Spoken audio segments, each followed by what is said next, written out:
Hello students, आज मैं फिर से आपको एसए की टास्क 2 राइटिंग टास्क 2 ऑफ आइल्स जो कि नेक्स्ट टिप्स एंड टेक्निक्स हैं, जैसा कि हम पिछले वीक्स के दौरान आपसे शेयर करते रहे हैं ओपिनियन एसए पर्टिकुलरली।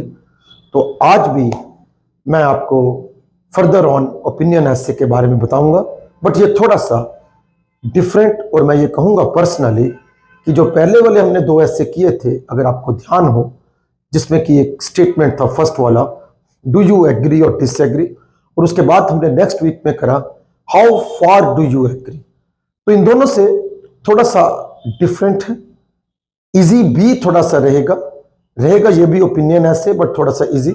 लेकिन उससे पहले आज फिर वही आपसे एक रिक्वेस्ट कि मेरे YouTube चैनल को, इंग्लिश वर्ल्ड के YouTube चैनल को सब्सक्राइब करना ना भूलें, लाइक करना ना भूलें, और हो सके तो जरूर शेयर करें। बहुत बहुत शुक्रिया, थैंक यू वेरी मच। तो आज मैं आपसे जो थर्ड टाइप है ओपिनियन ऐसे की, जिसे कि हम कहते हैं डिस्कशन ऐसे। क्या कहते हैं? डिस्कशन ऐसे। जो पहले वाले दोनों ऐसे थे, उसमें अगर आपको ध्यान हो कि आपको 2 एस्पेक्ट्स दिए जाते थे, आपको चूज करना था कि आप या तो एक के साथ पूरा जाते हैं या उसके अगेंस्ट जाते हैं, और दूसरे वाला था हाउ फार। मैं थोड़ा सा रिकैप करूंगा ताकि आपको रिफ्रेश हो जाए। डू यू एग्री और डिसएग्री वाले में जो आपसे बातचीत की गई थी, वो इस बात के ऊपर निर्भर थी कि कोई कितना परफेक्टली फुल्ली एग्रीड है और कितना फुल्ली डिसएग्री। और जो दूसरा वाला है हाउ फार, अब इसमें हर एक की जो if I talk about ratio of agreement, वो डिफरेंट रहती है। ना तो पूरा एग्रीमेंट में रहेगा, ना वो पूरा डिसएग्रीड में रहेगा।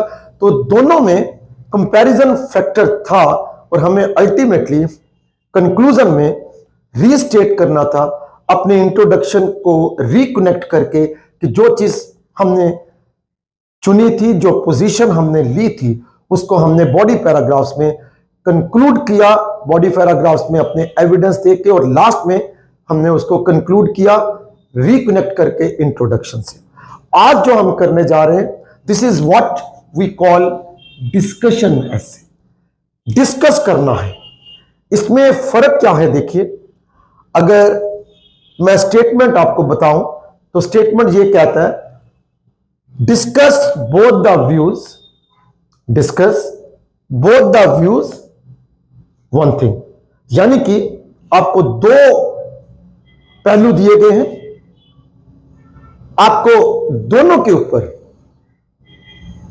इक्वल प्रोपोर्शन में आपको डिस्कस करना है, और end of the day conclusion में you have to give opinion. जबकि पहले दोनों में था कि आपको अपनी चॉइस को डिक्लेयर करना था, डिफेंड करना था, और फिर आपको लास्ट में बताना था। इसमें फर्क क्या है कि आपके ऊपर कोई बाइंडिंग नहीं है। ध्यान रखिए, ये एक डिस्कशन ऐसे है, कहने को ओपिनियन ऐसे में ही गिना जाएगा, लेकिन आपको यह भी एक चीज जो आसान रहेगी आपके लिए कि इसमें कोई बाइंडिंग नहीं है। देयर इज नो बाइंडिंग कि आपको कोई पर्टिकुलर एस्पेक्ट को, स्पेसिफिक चॉइस को आपको उठाना है, ऐसा नहीं है। तो फिर आसान क्या हुआ? वही चीज अब मैं आपसे इन पूरे 4 पैराग्राफ्स में डिस्कस करने जा रहा हूं। Please do take very seriously that it is an opinion essay, but there is no binding. So first para as it is introduction, जो कि आपका ओपनिंग पैराग्राफ होता है, जिसमें आपको एक जनरल, आपको एक अटेंशन, अपनी एग्जामिनर की, एक रीडर की अटेंशन अपनी तरफ खींचनी है कि आपने उसको स्टार्ट कैसे किया है। सेकंड पैराग्राफ आपका वन आइडिया, यानी कि एक पहलू पे अगर आपको 2 चीजें आपको दी गई हैं, तो उसके एक के ऊपर आपने विद वन एग्जांपल आप उसके बारे में कुछ बताएंगे। Third paragraph the second idea, that means you are going to take the second aspect and again उसके ऊपर भी कोई आप एक अच्छा सा example which is definitely different than the upper one, तो वो आप देंगे। तो ये 3 पैराग्राफ आपके जो बन गए और ये 2 पैराग्राफ आपके main body paragraph. Let us come on to the conclusion. तो फर्क क्या है? अगर आपको ध्यान हो, जो पहले वाले दोनों ऐसे थे, तो कंक्लूजन में we need to conclude with reconnecting to the introduction, कि जो हमने एविडेंस अपना बॉडी पैराग्राफ में दिया, जिस चीज के ऊपर हमने ज्यादा अपने आप को पॉजिटिव रखा या ज्यादा लगा कि इसके साथ मैं एग्री करता हूं, तो अल्टीमेटली उसी को आपने कंक्लूड किया कि इसके लिए मैंने एविडेंस दिए तभी मैं इसकी फेवर कर रहा हूं। और हाउ फार में भी था कि कंपैरिजन करके कितना, तो उसमें कुछ वर्ड चेंज हो जाते थे, जैसे कि हम फुल्ली एग्री या कंप्लीटली एग्री वगैरह नहीं लिखते थे, strongly agree, all that thing. तो यहां पर क्या है, I have already told you that this is also an opinion essay, but there is no binding that you are going to pick up any specific choice.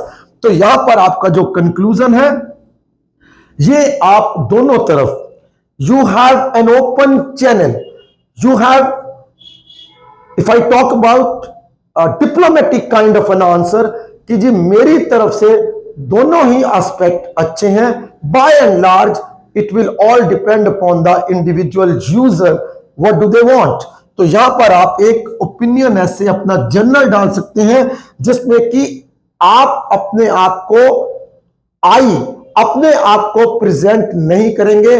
देखिए ऐसे बड़ा easy लगता है, डिस्कस बोथ द व्यू, सिर्फ 4 paragraph आपने बनाए, एक आपने इंट्रोडक्शन दिया, 2 आपने बॉडी पैराग्राफ दोनों एस्पेक्ट्स पे अलग अलग दे दिए, कंक्लूजन आपने एक diplomatic answer both ways, both channel को आपने ले लिया, क्वाइट इजी। लेकिन जो सबसे सेंसिटिव मैटर है, जो सबसे क्रिटिकल इंपॉर्टेंट चीज है, जहां पे स्टूडेंट्स को खास ध्यान रखना है, और मैं भी आपको इसी चीज पे स्ट्रेस करूंगा, वो क्या है, यहां पर जो अगले 2 राइडर्स हैं स्टेटमेंट के साथ, डिस्कस बोथ द व्यूज, या तो आपके साथ आएगा गिव ओपिनियन, या वो कई बार ऐसे भी डालते हैं गिव योर ओपिनियन। तो ये एक जो चीज है, जो ये राइडर है गिव योर ओपिनियन, इसी के ऊपर स्टूडेंट्स को कई बार थोड़ा सा कंफ्यूजन हो जाता है, जो कि मैं आपसे शेयर करना चाहता हूं कि जो कंक्लूजन आपने दिया था, if the statement is simply saying give opinion, तो ये ध्यान रखिएगा कि आपने एक general opinion which is an opinion which is related, which is connected to the general people, general public in your surroundings, right. तो उसमें आप आई नहीं डालेंगे, आप इस तरह से कह सकते हैं that both the views are fine, by and large it would all depend upon the individual people, right. But talking about, अगर ये वर्ड आ गया गिव योर ओपिनियन, तब आपका एक एक्स्ट्रा पैराग्राफ 5th कंक्लूजन का एक और बनना चाहिए, जिसमें कि आप अपने आप को इंक्लूड करेंगे, अपने आप को इन्वॉल्व करेंगे। योर ओपिनियन मीन्स यू, तब आप उसकी शेप में अपने आप को लेके जाएंगे, जैसे कि ऊपर वाले में आपने लिख दिया that a general opinion it would all depend. Now अगर योर ओपिनियन है तो इट मींस स्पेसिफिकली वो आपका ओपिनियन चाहता है कि आप क्या सोचते हैं, आपका पर्सनल व्यू क्या है, तब आप इस पैराग्राफ में आ जाएंगे that I personally feel, I personally think, whatever I personally think, I personally opine that this is still a better option than the other one. ध्यान रखिएगा। तो डिस्कस बोथ द व्यूज, अगर सिंपल बात आती है तो सिर्फ आपने ये 4 पैराग्राफ बना दिए, डिस्कशन कर दिया, एक के आपने पॉजिटिव फीचर्स ले दिए, एक मिक्स्ड रिस्पॉन्स, इकट्ठा उसका positive negative. Basically you have to just talk about the features, quality, characteristics of a particular idea, a particular aspect. ऐसे ही सेकंड में भी आपने उसको डिस्कस कर लिया। लास्ट पैराग्राफ में आपने दोनों का एक मिक्स्ड, मैं दूसरी भाषा में कहूं, जनरली स्टूडेंट्स इस चीज को लेते हैं कि सर 50-50 कर दें, इट्स क्वाइट ओके। आप 50-50 कर लीजिए कि हाफ उधर हाफ उधर, और दोनों का एक मिक्स्ड रिस्पॉन्स, एक डिप्लोमेटिक आंसर, बोथ चैनल्स, कोई आपके ऊपर रिस्ट्रिक्शंस नहीं, there is no binding on it that you have to take a particular और a specific kind of an aspect. लेकिन जो मेजर जो आपको दिक्कत आ सकती है, अगर उसने गिव योर ओपिनियन लिखा, तो जो गिव ओपिनियन था वो एक आपका general fourth para opinion as conclusion ही था, लेकिन गिव योर ओपिनियन में try making up one more paragraph, though it is quite short, 2 या 3 लाइनों में, जिसमें कि आपको अपने आप को प्रेजेंट करना है व्हाट आई थिंक। मैं ये यू कह रहा हूं, लेकिन आपने यू को रीशेप करना आई में, राइट? क्योंकि आप वहां यू नहीं लिखेंगे, mind it, second person is not allowed, it's not recommendable in IELTS writing. So come on to that I personally feel that this thing is a better option than the other one। तो ये आपका third category, जिसको मैं कहूंगा task 2 का discussion ऐसे। It is a mixed of discussion, but it is, I would say कि अगर आप इसे माने, it's a part of N opinion ऐसे। तो ये आपका आज ऐसे था। होप सो कि आपको मेरी बात ठीक लगेगी, आप इसके ऊपर एक्सरसाइज करेंगे।